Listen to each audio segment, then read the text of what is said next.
चले ना हनुमान के बिना।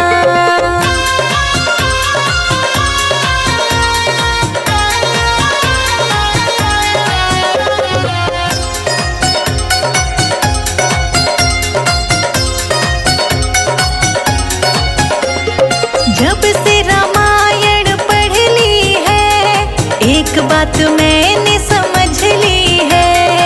एक बात मैंने समझ ली है, एक बात मैंने समझ ली है। जब से रामायण पढ़ ली है, एक बात मैंने समझ ली है। एक बात मैंने समझ ली है, एक बात मैंने समझ ली है। रावण मरे न श्री राम के बिना, रावण मरे न श्री राम के बिना, लंका जले न हनुमान के बिना। दुनिया चले न श्री राम के बिना, राम जी चले न हनुमान के बिना। दुनिया चले न श्री राम के बिना, राम जी चले न हनुमान के बिना। दुनिया चले न श्री राम के बिना, राम जी चले न हनुमान के बिना।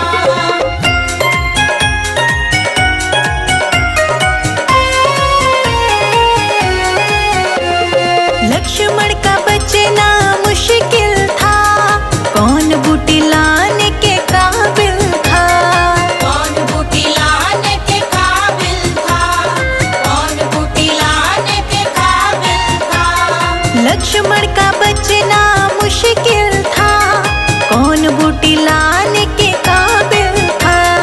कौन बूटी लाने के काबिल था, कौन बूटी लाने के काबिल था। लक्ष्मण बचे न श्री राम के बिना, लक्ष्मण बचे न श्री राम के बिना, बूटी मिले न हनुमान के बिना। दुनिया चले न श्री राम के बिना, राम जी चले न हनुमान के बिना। दुनिया चले न श्री राम के बिना, राम जी चले न हनुमान के बिना।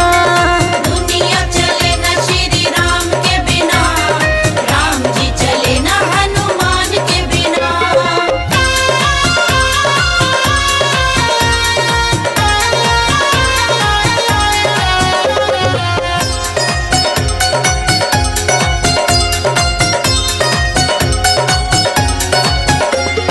सीता हरण की कहानी सुनो, बनवारी मेरी जुबानी सुनो। बनवारी मेरी जुबानी सुनो, बनवारी मेरी जुबानी सुनो। सीता हरण की कहानी सुनो, बनवारी मेरी जुबानी सुनो। बनवारी मेरी जुबानी सुनो, बनवारी मेरी जुबानी सुनो। वापिस मिले न श्री राम के बिना, वापिस मिले न श्री राम के बिना, पता चले न हनुमान के बिना। दुनिया चले न श्री राम के बिना, राम जी चले न हनुमान के बिना। दुनिया चले न श्री राम के बिना, राम जी चले न हनुमान के बिना। दुनिया चले न श्री राम के बिना, राम जी चले न हनुमान के बिना।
छोड़ बैठे हैं।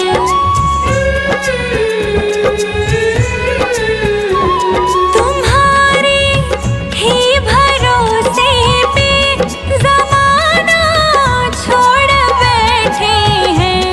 ज़माने की तरफ देखो, ज़माने की तरफ देखो, हमें कैसे निभाओगे।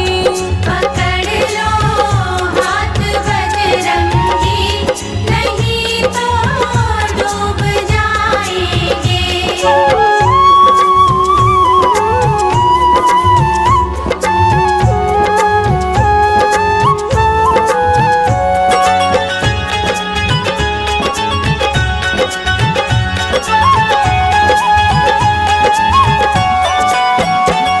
बड़ी मझधार में नैया, खिवैया कोई नहीं मेरा।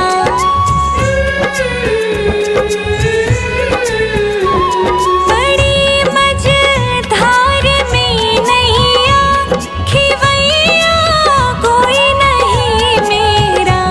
खिवैया आप बन जाओ, खिवैया आप बन जाओ, नहीं तो डूब जाएंगे। पकड़ लो हाथ बजरंगी, नहीं तो डूब जाएंगे।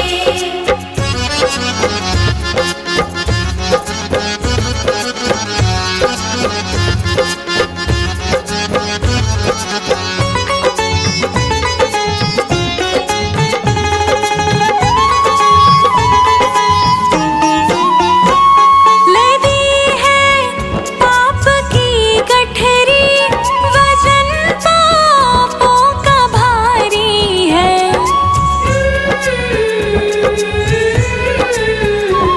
लदी है पाप की गठरी, वजन पापों का भारी है। ये गठरी आप संभालो, ये गठरी आप संभालो, तो बेड़ा पार हो जाए।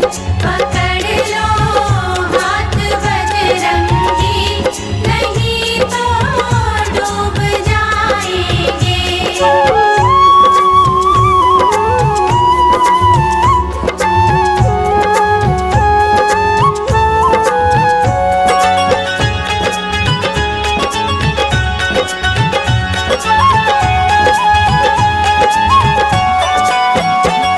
लड़कपन की मोहब्बत है हमारी, छूट जाएगी।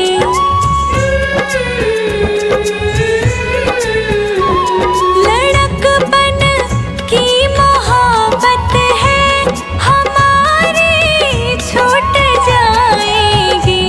लगी ना नग जड़ी चूड़ी, लगी ना नग जड़ी चूड़ी, जो एक दिन टूट जाएगी।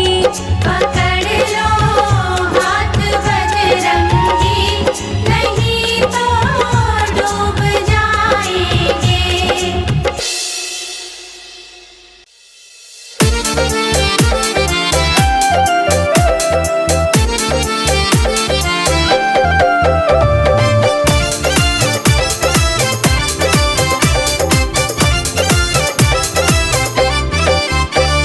लिखने वाले पूरा पूरा हाल लिख दे, लिखने वाले पूरा पूरा हाल लिख दे। लिखने वाले पूरा पूरा हाल लिख दे, मेरे मस्तक पे बजरंग का नाम लिख दे।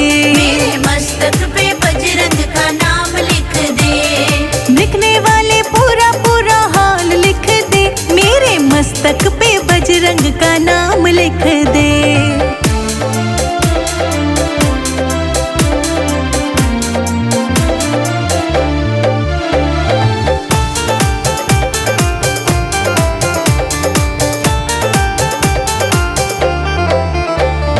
सूरज भी लिख दे, चंदा भी लिख दे।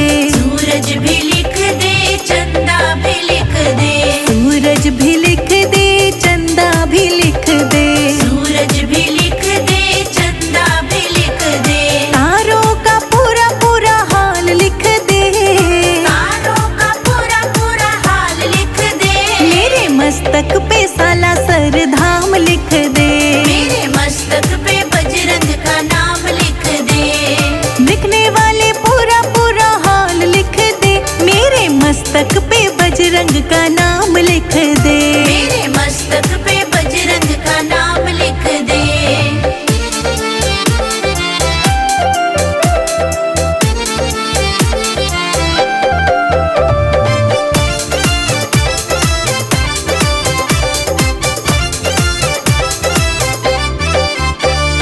शंकर भी लिख दे गौरा भी लिख दे, शंकर भी लिख दे गौरा भी लिख दे, शंकर भी लिख दे गौरा भी लिख दे, शंकर भी लिख दे गौरा भी लिख दे, सर्पों का पूरा पूरा हाल लिख दे, सर्पों का पूरा पूरा हाल लिख दे, मेरे मस्तक पे साला सरधाम लिख दे, मेरे मस्तक पे बजरंग का नाम लिख दे, लिखने वाले पूरा पूरा हाल लिख दे, मेरे मस्तक पे बजरंग का नाम लिख दे, मेरे मस्तक पे बजरंग का नाम लिख दे।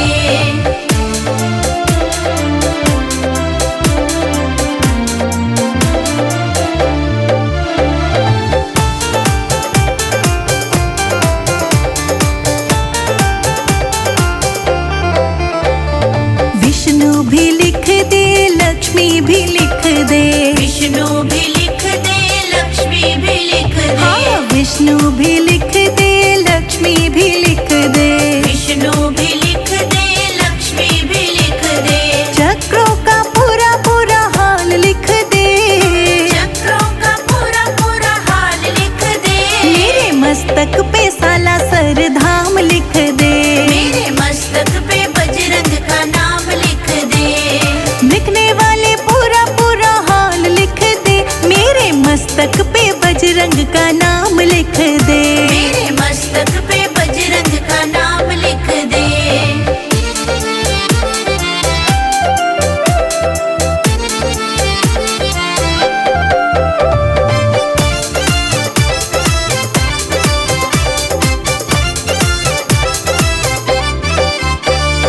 राम भी लिख दे सीता भी लिख दे, राम भी लिख दे सीता भी लिख दे, हाँ राम भी लिख दे सीता भी लिख दे, राम भी लिख दे सीता भी लिख दे, धनुष का पूरा पूरा हाल लिख दे, धनुष का पूरा पूरा हाल लिख दे, मेरे मस्तक पे साला सरधाम लिख दे, मेरे मस्तक पे बजरंग का नाम लिख दे, लिखने वाले पूरा पूरा हाल लिख दे, मेरे मस्तक पे बजरंग का नाम लिख दे, मेरे मस्तक पे बजरंग का नाम लिख दे।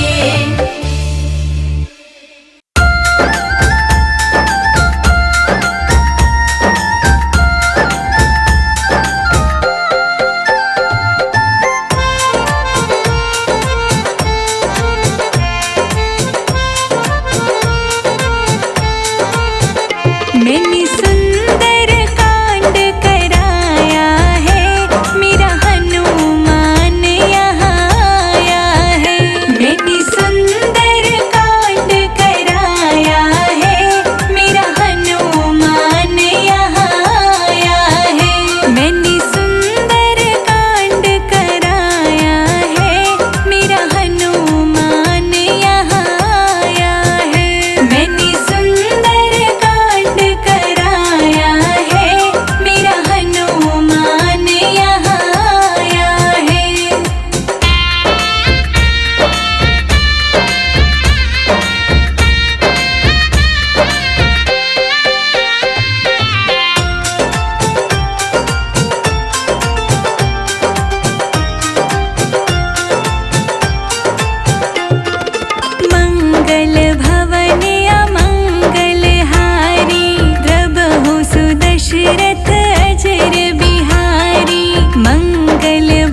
पिशाच निकट नहीं आवे, महावीर जब नाम सुनावे।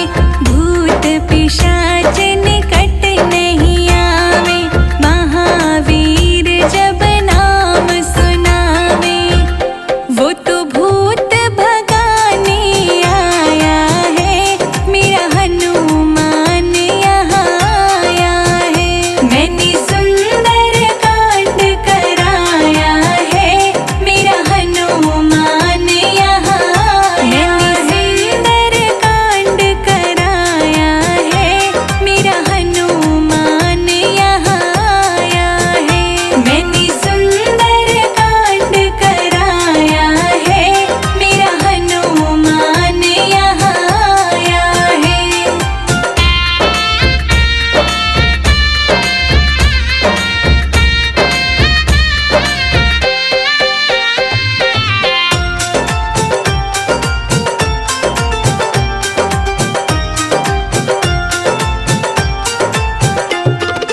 अष्ट सिद्धि नवनिधि के दाता, असवर दीन जानकी माता। अष्ट सिद्धि नवनिधि के दाता, असवर दीन